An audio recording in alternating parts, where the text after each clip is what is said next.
Okay. I seem to be at a bit of a disadvantage here, Henry. No, don't worry. They're like It- 2-inch lightning bolts. Okay. 2-inch lightning bolts, huh? Yeah. All right, good to know. Some people think a crime equals illegal, means against the law, equals against the law.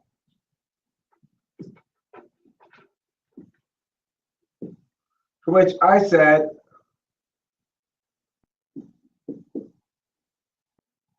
that's why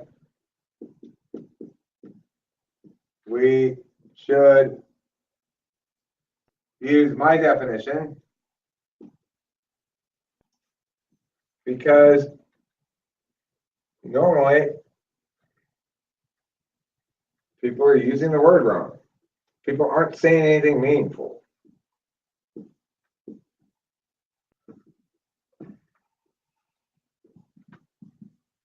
Now, no, I'm kind of done with this. Okay, then you can put any headphones and play music. That's why we should use my definition, because normally people aren't saying anything meaningful when they use the word. They don't know what they mean. Why aren't they saying? This is the part that I didn't get into really. Why aren't they saying anything meaningful when they use the word? It's because the law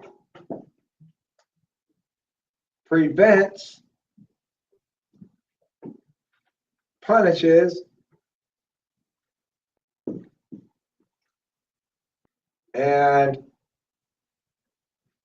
prosecutes and punishes crimes committed by individuals. So the point is that crime itself has to be distinct from law. The law exists to address crime. Crime exists outside of law. We can't have a definition of crime that is about breaking the law without rendering law purposeless, because law is supposed to address crimes that are defined outside of law. There are crimes in the world, whether there's a law that makes it illegal or not. Now, Taylor might have said something along the lines of this just engenders confusion.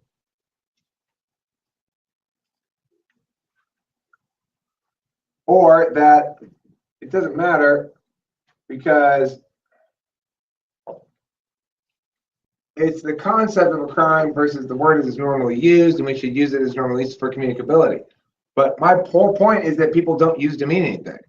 They say the word but they're just creating a circular nothing, which is a crime is that which is against the law. The law is there to enforce that which is against it. And there's no actual justification for anything. One of the reasons why I believe that we should use this discourse critique, and the way I suggest is because by presenting it as assumed, you don't concede framework.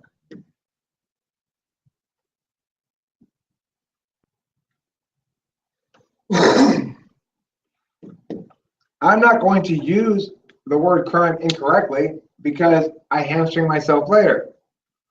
So I want to make sure that when I use the word crime, I'm referring to rights violations. Why?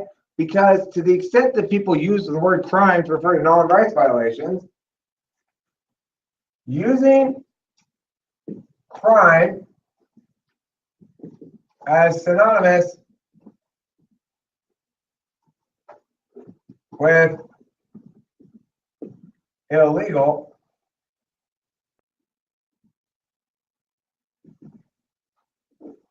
produces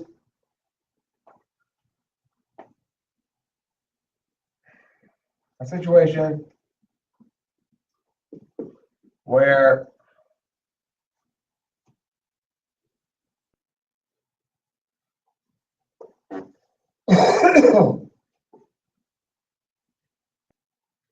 where crimes against people by the state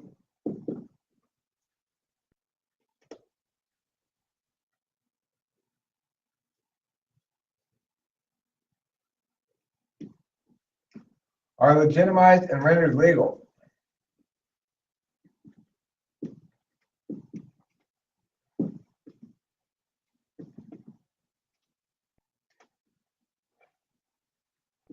If we want to hold the state accountable for its crimes, we need to have a definition of a crime that does not include whatever the state says it is. Now, Taylor knows this. He agrees. Taylor agreed that my definition is preferable.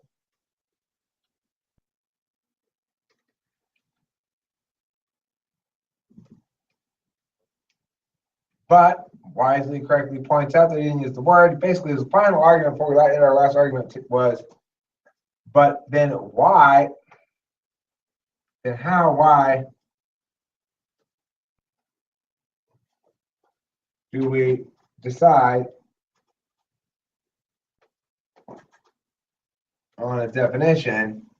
Basically, it was saying you're being arbitrary, Eric. You're saying, well, because I feel like using my definition of crime in this particular line of argumentation, I'm just going to use it and not going to define it ahead of time. I'm not going to explain how, even though it's contrary to what most people think of being a crime, I'm going to just use it like that.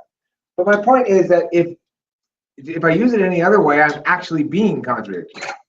Whereas the other people aren't being held to the same standard of they need to explain that even though their definition contradicts something, that they're going to use it anyway, whereas their definition contradicts logic and reason and is inconsistent with what the word needs to actually mean for the law to be meaningful.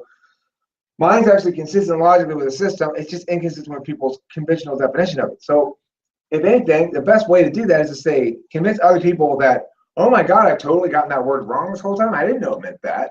That'd be a much better outcome than to let them know right off the bat that you're presenting an unconventional definition, and then all of a sudden it defaults to their definition. So at the end of this battle, Taylor said he had won, but he hadn't.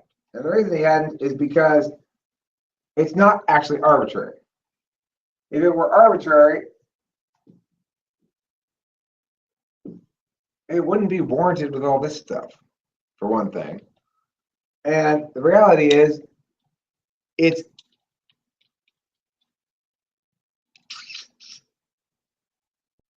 the best way. It's the best way to promote the non-arbitrary. It's these other definitions that are arbitrary because the nature of things is such that it has to be the way I say it is, or it's the law is illegitimate, doesn't mean anything, it's just then everything's arbitrary. If we just take a crime as anything the government says is a crime, then it's arbitrary. But Taylor would point out, yeah, but when we're arguing that points about crimes, everybody else is assuming it means this, and so you're not even arguing fairly if you are subverting.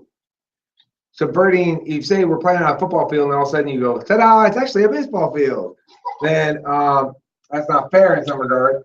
But my point is, they're not playing on a football field. They're playing on a tragic facsimile of a pantomime of a football field. And when I go in there and say, no, you might as well just acknowledge the fact that this is not even any kind of a field. You thought it was a field. You thought your pants were going to make a field, but it made you was a big pile of crap. So here's the actual field. It looks like this. It looks a little different than the field you wanted, but it's actually playable. You can play on that field because it doesn't fall apart at the moment's touch. You need a definition that doesn't fall apart, that pins some shit down. And I maintain that the best way to change people's thinking on definitions is to argue correctly and logically and soundly about things of public policy, while concurrently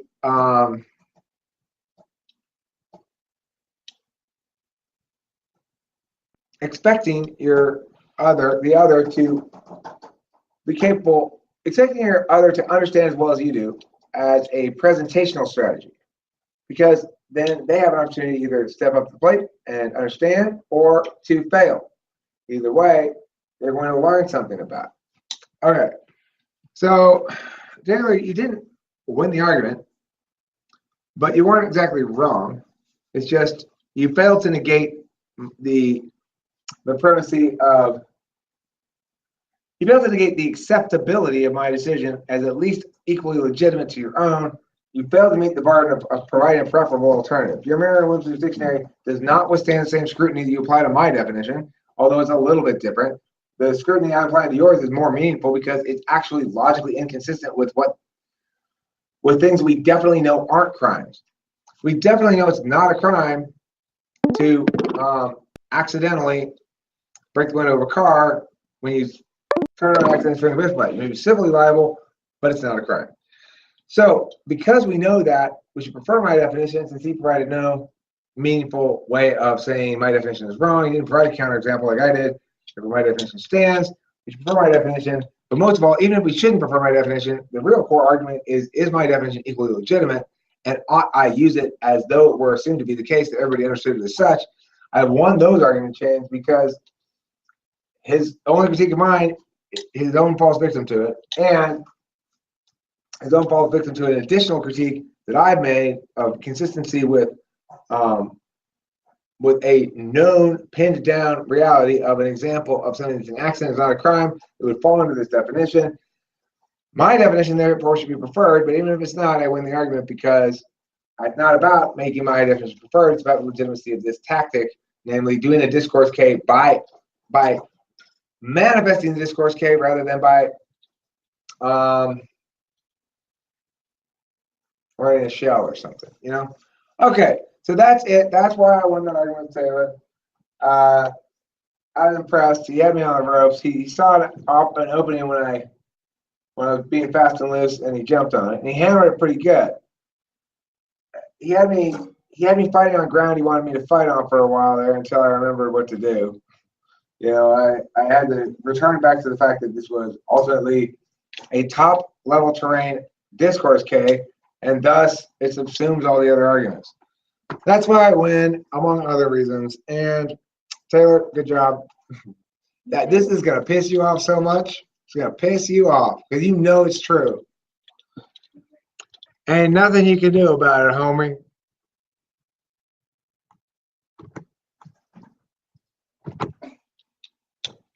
So the cigarette smoke melted the gun? Oh, did it? I guess so. I don't know. You're the one in charge of whatever that is that we're doing. Oh, drawing pictures about who's winning the fight or whatever it is. Is that what we're doing? All right, so let's do the following thing now. I want you guys to let's get some logic stuff. I want you to find fallacies. Google fallacies, and I want you to get definitions of fallacy on one piece of paper, okay? So there's one piece of paper, it's got nothing but definitions of fallacies on it. I want you to get all the definitions of fallacies we can find. We're going to find examples of these fallacies in the Chinese people's comments on the channel, okay? So let's see. I'll tell you, actually, we're not going to get all the fallacies.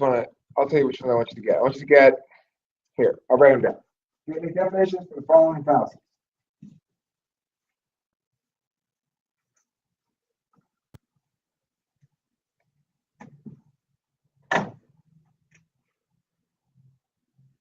Post hoc,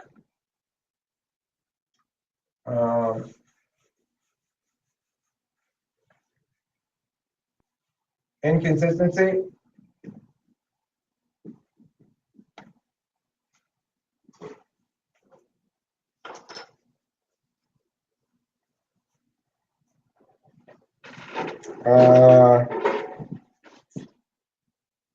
special pleading,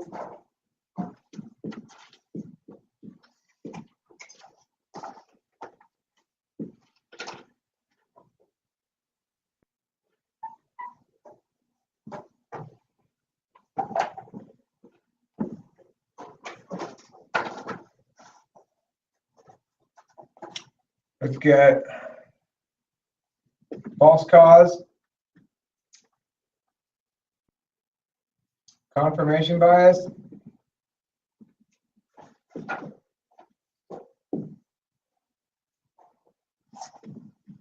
cognitive dissonance,